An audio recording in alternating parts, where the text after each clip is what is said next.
Palestinian mission to the UK. Ambassador, good to have you on the show, and great timing, in fact, that you are here. Of course, we've heard from Mahmoud Abbas. Just your 2 cents, really, from what you heard. Well, the significance, really, of this moment. The significance of what President Abbas said just now to the world, to the UN, is that he is a man of peace. He has a vision. He represents his people. He represents our commitment, our firm commitment, and he's been absolutely steady over the years and the decades. President Abbas's DNA is peace, is arriving at a final solution. But the irony of that is that while the US administration receives in open arms an ICC wanted man for war crimes, that is Netanyahu, they prevent the Palestinian president from addressing a peace conference in New York. That's really...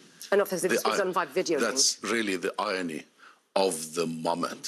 However, the voice of Palestine spoke, that is the president, through the video conference, and the message was delivered. Have you ever heard, Isa, any Israeli leader ever stating such a clear vision of accepting the other, recognizing the other, accepting the right of self-determination to the other, sharing a future together?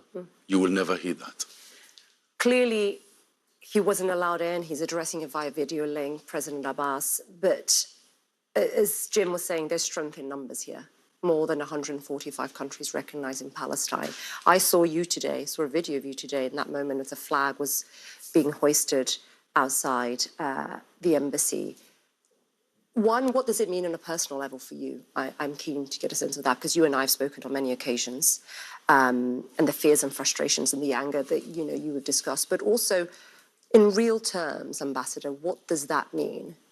How much does this change the situation on the ground, the dire, desperate situation on the ground? Well, UK and international recognitions are not going to end the genocide or the occupation, for that matter.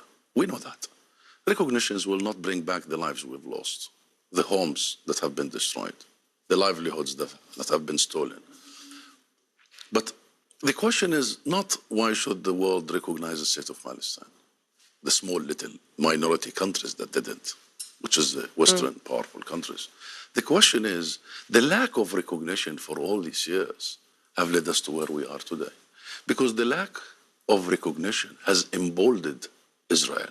Successive Israeli governments, particularly this most fanatical government, Netanyahu, Smotrich, Ben-Gvir, has emboldened them to actually believe that they can have a permanent occupation, and the policy of ethnic cleansing, the policy of genocide would be normalized and accepted. So yes, it will not immediately change the situation, but it is a turning point, particularly the UK. And ask me why. Because the Palestinian agony started here in this city you are sitting in London. The Balfour Declaration, the denial of Palestinian people's existence, the denial of our right to self-determination, the British mandate, and the British role in the Nakba of the Palestinian people. And then comes a moment yesterday when the British Prime Minister stands and says, I recognize the state of Palestine and the inalienable right of the Palestinian people for self-determination. That is almost seeing history turn. You didn't actually answer the question over what it means to you, and I want to know that on a personal level. You mean personally? Yes, of course. I am a Palestinian refugee. I was born in a refugee camp in Rafah, in Gaza. And for a boy from a refugee camp who grew up and was educated by his community, was nurtured, raised by my people, family and neighbors, and, I am the son of the Nakba, so the narrative there was the collective experience of the Nakba, the uprooting of the Palestinians, the mass transfer, the loss of our land and properties, and the role of Britain there. And then that boy from the refugee camp to become a representative for his people in the country that has contributed to that. And that boy from the refugee camp wanted to be a small part of turning that history and of righting the wrongs and of correcting the gravest historic injustice. It was a moment of pride, and it was a moment of preparation for a lot to come. This is merely, this is merely a starting point. This needs to be accompanied by action, right? It's symbolic, like you said, Ambassador. What action are we likely to see? You heard what Netanyahu was saying today, basically saying he won't recognize a Palestinian state. We know he doesn't sit on a two-state solution. Then where does this recognition take you? What would you like to see at this point? Because as you heard from the President Trump last week, next to Prime Minister Starmer, they have their differences. How does this move the needle at all to bring an end to this conflict? Go back to history. See all other nations who have gone through what we have gone through.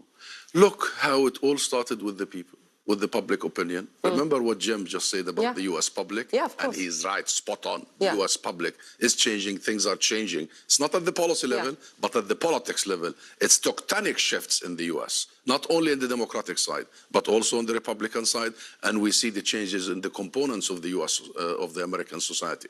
This is a long conversation. So we don't have much long. Yeah, this is a long, that's why this is a long conversation. But that change is coming. It's arriving. That change at the base, going to the parliaments and the governments here in Europe, there in the US. And, you know, the very main thing here is that the US is always late. Remember South Africa and the anti-apartheid movement? The last was the Reagan administration. But then when the world comes, when the people of the world comes, when the governments of the world come, when the people of the US come, the US administration follow. We hope that is not going to take much longer. As Macron said, the time for peace has come. Let's hope that's the case for everyone. Ambassador, always great to see you. Thanks very much. Thanks for coming on. A very busy hour of news weekends.